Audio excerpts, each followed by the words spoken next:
हरियाणा के लिए महिला और बाल विकास मंत्रालय से एक चिंताजनक रिपोर्ट सामने आई है। जी, रिपोर्ट में यह जिक्र किया गया कि हरियाणा में 0 से 5 साल का हर पांचवा बच्चा, जो जन्म लेने वाले बच्चे हैं उनसे लेकर 5 साल तक के जो बच्चे हैं उनमें हर पांचवा बच्चा नाटा कुपोषण का शिकार है। बच्चों में हाइट ना बढ़ने की समस्या बढ़ती जा रही है। उम्र के हिसाब से 7% वजन भी कम होने की शिकायत है। महिला एवं बाल विकास मंत्रालय की रिपोर्ट में बड़ा खुलासा किया गया।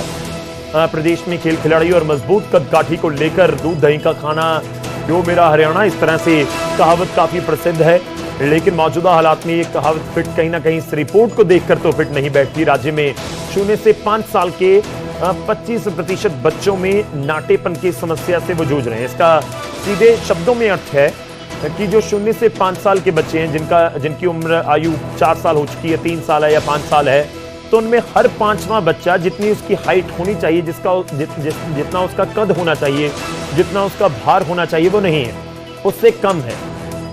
तो ये एक आप कह सकते हैं कि जरूर गंभीर विषय है, और खासतौर पर उस राज्य में जहां से ओलंपिक्स के सबसे ज्यादा मेडल आते हैं, जहां से ओलंपिक्स में सबसे ज्यादा खिलाड़ी जाते हैं, जहां पर रेसलिंग जैसी या फिर मुक्केबाजी जैसी जो प्रतिस्पर्धाएं हैं उसमें सबसे ज्यादा योगदान पूरे देश में रहता है। तो कहीं ना कहीं चिंता वाली बात है। चलिए रुक करते हैं, हमारे सहयोगी इस समय फोन लाइन पर हमारे साथ हैं, उनसे समझने की कोशिश करते हैं कि पूरी रिपोर्ट में आखिर कहा क्या कुछ गया है। अंकित दुदानी हमारे साथ हैं। अंकित, बताइए थोड़ा क्या कुछ कह रही है ये पूरी रिपोर्ट महिला बाल विकास मंत्रालय की। बिल्कुल, महिला एवं बाल विकास मंत्रालय उसकी पोषण ट्रैकर रिपोर्ट है ये मार्च 2025 की, और उसमें ये दिखाया गया है कि जो मतलब पैदा हुआ बच्चा है और 5 साल तक का बच्चा है, तो पैदा हुए बच्चे से लेकर के 5 साल तक के बच्चे का जो हर पांचवा बच्चा है वो जितनी हाइट उसकी निर्धारित होती है उस हाइट से कम है। कह सकते हैं कि नाटा एक जो शब्द होता है वो नाटा बच्चा पैदा हो रहा है, और वो उसका कहीं ना कहीं एक मामला जो है कुपोषण के भी शिकार बच्चे हो रहे हैं, जिसकी वजह से हाइट नहीं बढ़ पा रही है, और जो उनको खाना पीना चाहिए वो नहीं खा पी रहे हैं। वो कह सकते हैं कि वेस्टर्न फूड की तरफ ज्यादा अग्रसर है, तो उससे कहीं ना कहीं नुकसान हो रहा है। और वजन की भी बात है कि उम्र के हिसाब से 7% ऐसे बच्चे पाए गए जिनका वजन कम है, और 4% ऐसे पाए गए जिनका वजन ज्यादा है। तो कहीं ना कहीं ये रिपोर्ट एक प्रदर्शित करती है, क्योंकि हरियाणा एक ऐसा राज्य है, जैसा आपने भी बताया कि ओलंपिक में सबसे ज्यादा मेडल आते हैं, ओलंपिक में सबसे ज्यादा यहाँ के खिलाड़ी पार्टिसिपेट करते हैं, दूध दही का खाना है, तो ये एक नारा है हरियाणा का कि दूध दही का खाना, ये हमारा हरियाणा। लेकिन उस हरियाणा के अंदर अगर इस तरह की बात निकल करके सामने आ रही है, इस तरह की सरकारी रिपोर्ट आ रही है, तो वो कहीं ना कहीं चिंता का विषय है। जी चलिए, ये तो चिंताजनक बात तो लाजमी तौर पर है। शुक्रिया, बहुत बहुत धन्यवाद हमारे साथ जुड़ने के लिए। लेकिन इस सबके बीच सवाल ये भी है कि महिला बाल विकास मंत्रालय की तरफ से या जो भी संबंधित विभाग है उनकी तरफ से जो बच्चे कुपोषण का शिकार ना हो उनके लिए क्या करना होगा, क्या किया जा सकता है।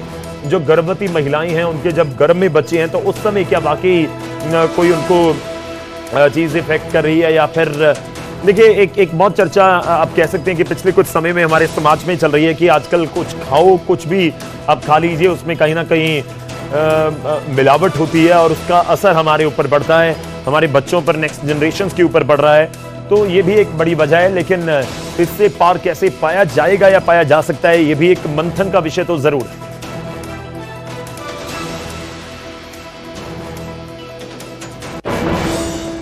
और आगे बढ़ते हैं और अब बात होगी कैबिनेट मंत्री महिपाल ढांडा की। रक्षा मंत्री के साथ उन्होंने मुलाकात की है। राजनाथ सिंह के साथ हरियाणा के शिक्षा मंत्री महिपाल ढांडा ने मुलाकात की। हरियाणा के शिक्षा मंत्री की तरफ से एक स्टेटमेंट भी दी गई। उन्होंने कहा कि शिक्षा, योग और उद्यमिता पर हमारी सरकार का जोर है। इंफ्रास्ट्रक्चर को और मजबूत करने पर भी जोर है।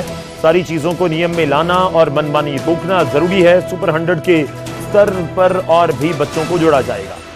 तो शिक्षा मंत्री की मुलाकात बहुत अहम मानी जा रही है। मुलाकात हुई है राजनाथ सिंह जी के साथ, जो देश के रक्षा मंत्री हैं उनके साथ, और उसके बाद उनकी तरफ से स्टेटमेंट दी गई। क्या कुछ उन्होंने कहा है वो आपको सुनवा।